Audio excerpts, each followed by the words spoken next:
हाल ही में दिवंगत माधव गाडगिल, दोस्तों ये बहुत ही बड़ा नाम था ना। माधव गाडगिल जो है भारत में इकोलॉजिस्ट की दृष्टि से एक बहुत ही बड़ा नाम है। तो माधव गाडगिल की अगर बात की जाए तो माधव गाडगिल जो थे आपके, ये फेमस भारत के इकोलॉजिस्ट थे। कौन थे? भारत के फेमस इकोलॉजिस्ट थे आपके।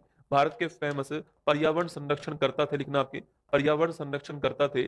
और इन्होंने जो स्पेशली जिसके लिए काम किया दोस्तों आपके, वह था पश्चिमी घाट, है ना। इनका फोकस किसके ऊपर था? इनका फोकस था पश्चिमी घाट का संरक्षण। क्या था?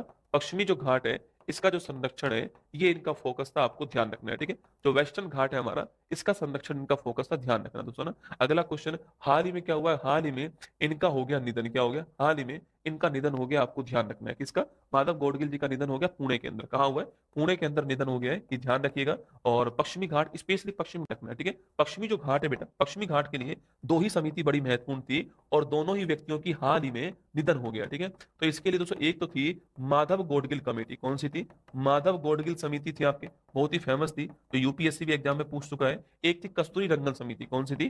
कस्तूरी रंगन समिति थी। हाल ही में कुछ दिनों पहले इनका भी निधन हुआ था ना, मैंने आपको दोस्तों लिखवाया हुआ है, चेक करना। कुछ दिनों पहले इनका भी निधन हुआ था। और न्यू एजुकेशन पॉलिसी 2020 आपको याद होगी, यह भी दोस्तों इन्हीं के द्वारा आई थी। और इसरो के पूर्व हेड कौन है? इसरो के पूर्व हेड जो है कस्तूरी रंगन जी का नाम ध्यान रखना है, ठीक है। और बाकी माधव गाडगिल समिति भी पश्चिमी घाट की थी, ये आपको ध्यान रखना है, ठीक है। तो इन्हीं के प्रयासों से क्या हुआ? सो इन्हीं के प्रयासों से भारत में जो नीलगिरी बायोस्फीयर रिजर्व है, कौन सा है? जो नीलगिरी बायोस्फीयर रिजर्व है, यह यूनेस्को की नेटवर्क सूची में शामिल हुआ, ठीक है। नीलगिरी जो बायोस्फीयर रिजर्व है, आपके नोट करना, यह यूनेस्को की जो नेटवर्क सूची है आपकी, यूनेस्को की जो नेटवर्क सूची है, इसमें शामिल किया गया, ये आपको ध्यान रखना है, ठीक है। और इसकी स्थापना कब होती है? 1986 के अंदर होती है, ध्यान रखना। नीलगिरी बायोस्फीयर रिजर्व ना, और ये भारत का युवा हो चुके हैं, ठीक है। लेटेस्ट पूछो कितने आपके, तो लेटेस्ट में आपके वर्तमान में 13 हो चुके हैं। और 13वां नंबर वाला कौन सा आपके? 13 नंबर वाला हो गया शीत मरुस्थल। कौन सा हो गया?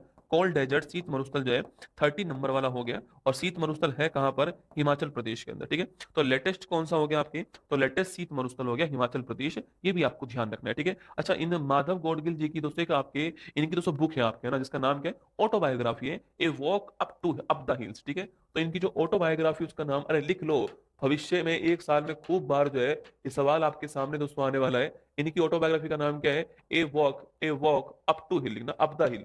ए वॉक अप द हिल जो है अप द हिल, ये इसकी क्या है? ये इनकी जो है ऑटोबायोग्राफी, आपको ध्यान रखना है, ठीक है। ए वॉक अप द हिल जो है, ये इनकी ऑटोबायोग्राफी, ध्यान रखना है। इन्हें 2006 के अंदर जो है पद्म भूषण मिला। कब मिला है? 2006 में इनको पद्म भूषण मिला है, ध्यान रखना, ठीक है। 2006 में पद्म भूषण मिला इनको। और 2024 में इनको यूएन की तरफ से champion of the earth award मिला है, ठीक है। Champion of the earth award जो है, यह भी प्राप्त हुआ था 2024 के अंदर। यह भी आपको ध्यान रखना है, champion of the earth award 24 वाला प्राप्त हुआ।